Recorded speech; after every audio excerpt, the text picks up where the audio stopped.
तो दोस्तों अगर आप शेयर मार्केट के अंदर लेन देन करते हैं तो टैक्स हार्वेस्टिंग के बारे में जान लेना बहुत जरूरी है। ऐसा ना हो कि 31 मार्च 2025 के बाद में आपको पछताना पड़े। तो कुछ ऐसे पॉइंट्स हैं जो आपको चेक कर लेने हैं, डिस्कस कर लेने हैं। अभी आपको पता होगा शेयर मार्केट 40% से 50% तक अपने ऑल टाइम हाई से काफी अच्छे शेयर डाउन में चल रहे हैं। तो आप भी अब अच्छे से टैक्स प्लानिंग कर सकते हैं। हालांकि बहुत सारे ऐसे लोग हैं जिन्होंने अपनी सारी की सारी पूंजी ऑलरेडी इन्वेस्ट कर रखी है, तो फिर भी आपके लिए काफी सारे यहाँ पे हेल्पफुल टिप्स हम डिस्कस करने वाले हैं। सबसे पहले हम डिस्कस कर लें कि एक व्यक्ति कितनी तरह की कमाई कर सकता है। सैलरी की इनकम या पेंशन की इनकम एक ही हेड में आती है। इसके अलावा रेंट की इनकम, मकान या दुकान का किराया आ रहा है आपके पास, बिजनेस है, कोई सेल या सर्विस करते हैं तो यहाँ आ जाएगा। प्रॉपर्टी का अगर आपने कोई बेचा, दोस्तों कोई भी आपने अगर शेयर बेचे, कोई भी आपने म्यूचुअल फंड बेचा तो आपका यहाँ पे कैपिटल गेन में आ जाएगा। इन चारों में जो नहीं आया वो अदर सोर्स में आ जाएगा। एफडी का ब्याज, सेविंग का ब्याज, डिविडेंड की इनकम, क्रिप्टो की इनकम, लॉटरी की इनकम, सारी पांचवी हेड में आ जाएगी। और दोस्तों इनकम की बात करें तो दो तरह की इनकम होती है, एक नॉर्मल इनकम और एक स्पेशल इनकम। जो नॉर्मल इनकम होती है ये स्लैब रेट के हिसाब से आपके टैक्स उसके ऊपर देना पड़ता है और काफी फ्लेक्सिबल यहाँ पे रूल होते हैं। लेकिन जो स्पेशल इनकम है इस पे आपको स्पेशल रेट ही देने पड़ते हैं और बहुत तरह की यहाँ पे रिस्ट्रिक्शंस भी होती है। दोस्तों 87A की छूट आपको नहीं मिलती है न्यू रिजीम में, और आपको बेसिक एग्जम्पशन लिमिट की छूट भी नहीं मिलेगी अगर आपको लॉटरी या क्रिप्टो करेंसी की इनकम हुई है। तो शेयर मार्केट से कितने तरह की कमाई कर सकते हैं। लॉन्ग टर्म कैपिटल गेन, अगर 12 महीने से ज्यादा शेयर को रख करके बेचा। शॉर्ट टर्म कैपिटल गेन,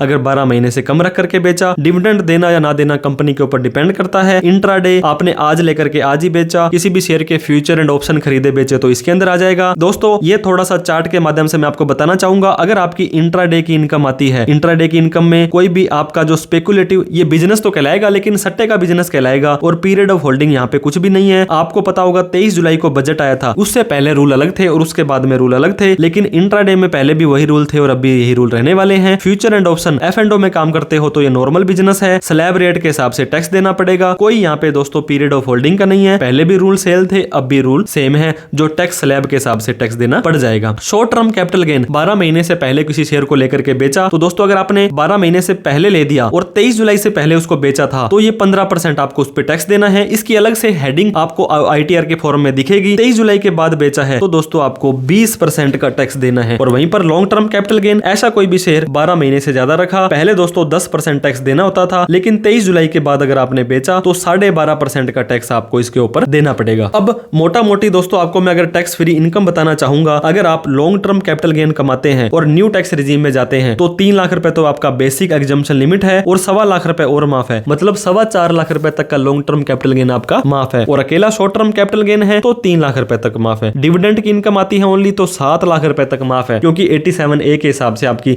अगर 7 लाख से ऊपर इनकम है फिर ये भी 3 लाख माफ है। इंट्राडे, F&O ये बिजनेस की इनकम है, ये 7 लाख रुपए तक है तो ये माफ है। अगर उससे ऊपर चली जाती है तो 3 लाख रुपए तक आपको टैक्स फ्री रहने वाला है। अब दोस्तों टैक्स हार्वेस्टिंग की बात हम कर रहे थे, लास्ट मिनट का रश है, मार्च आपका बिल्कुल खत्म होने वाला है, कुछ ऐसी टैक्स प्लानिंग करने वाली है। मार्च क्लोजिंग स्पेशल होते हैं दोस्तों, शेयर मार्केट की इनकम पर आपको प्रॉफिट बुक करना पड़ेगा। अब बुक करना पड़ेगा तो सर हमें टैक्स भी देना पड़ेगा, नहीं देना पड़ेगा, इसीलिए तो मैं आपको कह रहा हूं सबसे पहले तो आपको अपने पोर्टफोलियो को रिव्यू करना है, आपको लॉस भी बुक करना पड़ेगा। सर ऐसे क्यों करते हो सर, हमें तो लॉस पहले ही बहुत ज्यादा हो गया है तो हमें नुकसान हो जाएगा। तो लॉस बुक करने के बाद आप उस शेयर को फिर से वापस से खरीद सकते हैं ताकि एक लॉस दूसरे प्रॉफिट से आपका एडजस्ट हो जाए। तो दोस्तों आपको हमेशा ध्यान देना है जो टैक्स पे करना है वो आपको इनकम पर देना है, और इनकम मतलब रियलाइज्ड प्रॉफिट पर देना है। अगर आपने कोई भी शेयर खरीदा और उस शेयर को आपने बेच दिया तभी आपको टैक्स देना है। अगर आपने शेयर लिया दोस्तों 1 लाख रुपए का और वो आपका आज 10 लाख रुपए का हो गया है तो भी आपको कोई टैक्स इसके ऊपर नहीं देना है जब तक आप उस शेयर को बेचेंगे नहीं। तो नो टैक्स ऑन, या टैक्स के रूल है वो अनरियलाइज्ड प्रॉफिट पर नहीं आने वाले हैं, इस चीज का ध्यान दें। अब आपको पता होगा लॉन्ग टर्म कैपिटल गेन की एग्जम्पशन सरकार ने दी थी। कोई भी शेयर है, इक्विटी शेयर आपने रखा और उसको कम से कम 12 महीने रखा और उसके बाद में बेचा तो ये लॉन्ग टर्म कैपिटल गेन कहलाएगा। दोस्तों पहला 1.25 लाख रुपए माफ होता है। इसका क्या मतलब हुआ, आप इसको सेल कर देंगे और अगर आपका 1.25 लाख रुपए तक का प्रॉफिट आता है तो दोस्तों 1.25 लाख रुपए पर अगर आपका 12.5% टैक्स पड़ता तो 15,625 रुपए का tax, 4% health and education cess, 234 B और C का ब्याज आपको देना पड़ता। तो इसका क्या मतलब हुआ कि सर मैंने तो ये मेरे बच्चे की शादी के लिए शेयर रखे हैं, आप इसे क्यों बिकवा रहे हो। तो कोई दिक्कत नहीं है, आप एक बार उसको सेल कर दो, रियलाइज कर दो, और हो सकता है तो अगर आप सेम रेट में ही उसको फिर से खरीद लो, या कई बार आपको थोड़ा सा नीचे जाने के लिए ऑप्शन देता है तो फिर उसको खरीद लो, ताकि एक 1.25 लाख रुपए पे टैक्स तो आप इसका बचा पाए। दोस्तों लॉन्ग टर्म के अंदर अगर आपका लॉस हो गया है, 1 साल से ज्यादा आपने शेयर रखा, आप फंस गए हैं और उसको आप बेचना चाहते हैं, तो लॉन्ग टर्म कैपिटल गेन अगर आपका हुआ है तो उस से आप एडजस्ट कर सकते हैं। सेल करो लॉस मेकिंग स्टॉक को और उस लॉस को आप अगर 1.25 लाख से ज्यादा का प्रॉफिट हो रहा है तो ओवरऑल आप एडजस्ट कर सकते हैं। अब मान के चलिए आपका यहाँ पे 5 लाख रुपए का लॉन्ग टर्म कैपिटल गेन हुआ और मान लीजिए दोस्तों आपका यहाँ पे 3.5 लाख रुपए का लॉन्ग टर्म कैपिटल लॉस भी था, तो इसको बेचेंगे और इसको बेचेंगे तो क्या होगा, ओवरऑल आपका जो प्रॉफिट आएगा वो 1.5 लाख रुपए आने वाला है। अब 1.5 में से भी 1.25 लाख रुपए तो आपका वैसा माफ है। अगर आप चाहते हैं कि उसी शेयर में फिर से आपको एंट्री लेनी है तो ले सकते हैं, नहीं तो फ्रेश एंट्री आजकल आपको जो शेयर है दोस्तों अच्छे शेयर 40% 50% डाउन के अंदर मिल रहे हैं, तो वहां पर आप फ्रेश एंट्री अपनी बना सकते हैं। अब बात करें, मान लीजिए 3 लाख रुपए का लॉन्ग टर्म कैपिटल गेन है तो आप इसको बेच दें और 1,75,000 का आपको किसी शेयर के अंदर लॉस भी हो रहा है तो आपका ओवरऑल लॉस तो 1.25 लाख रुपए ही प्रॉफिट रह गया और पहला 1.25 लाख रुपए आपका माफ है, मतलब इसके ऊपर आपको 0 टैक्स देना पड़ जाएगा और आप अपनी एंट्री फिर से बना सकते हैं। शॉर्ट टर्म कैपिटल गेन एक दिन से तो ज्यादा रखा शेयर, लेकिन 12 महीने से कम आपने शेयर रखा तो शॉर्ट टर्म कैपिटल गेन किसी भी शेयर के अंदर आप एडजस्ट कर सकते हैं, क्योंकि शॉर्ट टर्म कैपिटल गेन के अंदर दोस्तों लॉस हुआ और सम स्टॉक्स के अंदर आपको प्रॉफिट हुआ, तो ओवरऑल मैंने आपको बताया था ना कि 10 शेयर में आपको प्रॉफिट हो रहा है और आपको 5 शेयर में लॉस हो रहा है, तो इनको आपस में मिलाकर के ही जो लास्ट में ओवरऑल आएगा, क्योंकि जो टैक्स पे करना है वो ओवरऑल इनकम पर करना है। जो लॉस वाले शेयर हैं उनको बेच करके प्रॉफिट से एडजस्ट कर लें, फिर से एंट्री करना चाहते हैं तो फिर से कर लें, अदरवाइज आप अपना मान लीजिए दोस्तों आपको 4 लाख रुपए का यहाँ पे शॉर्ट टर्म कैपिटल गेन हुआ है और कोई भी इनकम नहीं है और कुछ ऐसे शेयर थे जो आपके लॉस में चल रहे हैं, तो आपको पता होगा 1 लाख रुपए अगर आपके लॉस वाले शेयरों को बेचते हो तो आपका यहाँ पे 1 लाख रुपए घट करके 3 लाख रुपए ही रह जाएगा और 3 लाख रुपए के ऊपर आपको एक भी रुपए टैक्स नहीं देना है। न्यू टैक्स रिजीम में आपका जो बेसिक एग्जम्पशन लिमिट रहती है, आपको कोई भी बोनस के शेयर मिले थे या आपको किसी तरह का दोस्तों कोई स्प्लिट शेयर मिला था, तो अगर आपकी 0 कॉस्ट है और लॉन्ग टर्म कैपिटल गेन आपका हो रहा है तो वहां पर भी आप 1.25 लाख रुपए तक का प्रॉफिट अपना बुक करके आप अपना टैक्स बचा सकते हैं। दोस्तों अगर आप काम करते हैं इंट्राडे के अंदर, शेयर आज ही लिए और आज ही बेच दिए, किसी शेयर के फ्यूचर्स खरीदे, ऑप्शंस खरीदे, तो ये आपकी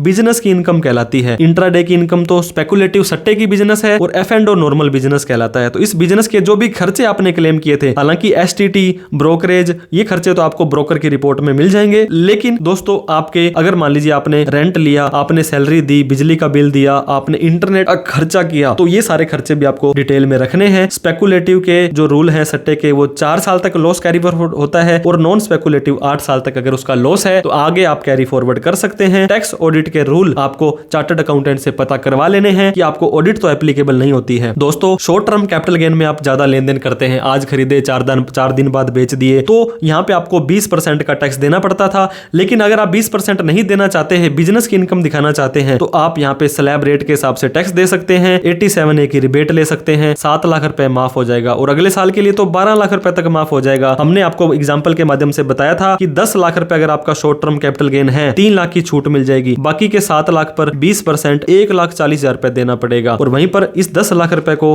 अगर कोई भी छूट नहीं लेते हो और बिजनेस की इनकम दिखाते हो तो दोस्तों आपको बहुत ही कम टैक्स यहाँ पे देना पड़ेगा। अप्रोक्सीमेटली आपका 50,000 रुपए टैक्स बनेगा, तो आप 90,000 रुपए का टैक्स बचा सकते हैं अगर आप अपनी शॉर्ट टर्म कैपिटल गेन को बिजनेस की इनकम दिखाते हैं। तो अब कैरी फॉरवर्ड की बात करें, अगर आपको किसी शेयर में दोस्तों लॉस हो गया है तो टाइम से ITR भरें, ड्यू डेट से पहले ITR भर देंगे तो लॉन्ग टर्म कैपिटल गेन या शॉर्ट टर्म कैपिटल लॉस आपका है तो आगे के 8 सालों के प्रॉफिट से पहले ये एडजस्ट होगा। इंट्राडे आगे के 4 सालों में, F&O आगे के 8 सालों में। मान लीजिए दोस्तों आपको इस साल 5 लाख रुपए का लॉस हो गया है शॉर्ट टर्म कैपिटल गेन में, तो आप टाइम से ITR भर देंगे और अगली बार मान लीजिए आपका 4 और 5 9 लाख रुपए का भी शॉर्ट टर्म प्रॉफिट लॉस होता है, तो सरकार कहती है पहले आप अपना 5 लाख रुपए पिछले वाला आप एडजस्ट करें, बाकी 4 लाख रुपए तो आगे बेसिक एग्जम्पशन लिमिट आपकी रह जाएगी। तो आपको अगर लॉस भी होता है तो भी दोस्तों आप अपनी ITR भरना सुनिश्चित करें। ITR किसे भरनी जरूरी है, अगर उसकी बेसिक एग्जम्पशन लिमिट पांचों की पांचों हेड होती है, जो सैलरी की, रेंट की, बिजनेस की, कैपिटल गेन की मिला करके 3 लाख से ज्यादा चली जाती है न्यू टैक्स रिजीम में या 2.5 लाख से ज्यादा चली जाती है ओल्ड टैक्स रिजीम में, तो उस व्यक्ति को ITR भरनी जरूरी है। दोस्तों आप अपना ऑनलाइन ट्रांजैक्शन चेक करें, ब्रोकर की रिपोर्ट चेक करें, अगर इनसे इनकम कम है तो भी आप अपनी ITR भर दें, क्योंकि इन फ्यूचर में आपको कोई दिक्कत का सामना नहीं करना पड़ेगा। और आप अपने सारे के सारे एक्सपेंसेस का रिकॉर्ड रखें, अगर आप बिजनेस में क्लेम करना चाहते हैं सारे के सारे ब्रोकर का डेटा दिखाएं। अगर आपके ऊपर ऑडिट एप्लीकेबल होती है, यूजुअली 10 करोड़ से ज्यादा होने पर ही ऑडिट आपको करवानी होती है, लेकिन कई बार पिछले साल अगर आपने प्रेजम्पटिव लिया है तो आपके रूल चेंज हो सकते हैं। री इन्वेस्ट आपको स्मार्टली करना है। अगर आप उस शेयर के अंदर फंस गए थे तो आप बेच करके किसी अच्छे शेयर में जो भी आपको बहुत कम रेट पर मिल रहे हैं उसमें आपको अपना पैसा लगा देना है। दोस्तों अगर आपने लास्ट 30 मार्च को ही पैसा लगाया और आपके फंड अवेलेबल नहीं होते हैं, मान लो पैसा आपने बेच दिया शेयर, तो T+1 T+2 इन चीजों का भी ध्यान दें, मार्केट की मूवमेंट का भी ध्यान दें। आपने आज शेयर बेच दिए और वो शाम तक ही वो 10% बढ़ गए तो आपको बड़ा पछतावा बढ़ावा होने वाला है। इस तरह से दोस्तों आप अपना AIS, TIS और ब्रोकर की रिपोर्ट 26AS को जरूर चेक करें और आप अपनी ITR भर दें। मैं तो कहता हूं ट्रांजैक्शन सारे के सारे जस्टिफाई हो जाएंगे। पैसा कहां से आ रहा है, कहां से जा रहा है, उसका भी रिकॉर्ड रखें और आप अपने पोर्टफोलियो को एक बार तो प्लीज रिव्यू कर लें। वीडियो अच्छी लगी हो तो लाइक करके, अभी तक हमें सब्सक्राइब नहीं किया तो प्लीज सब्सक्राइब करके हमारा हौसला बढ़ा दें। इस वीडियो को उन सभी लोगों में शेयर करें जो शेयर मार्केट में अपना पैसा शेयर करते हैं। कोई डाउट, क्वेरी, क्वेश्चन हो, आप अपना पोर्टफोलियो रिव्यू करवाना चाहते हैं तो कमेंट करके आप हमसे पूछ सकते हैं। Thank you so much for watching this video. जय हिंद, जय भारत।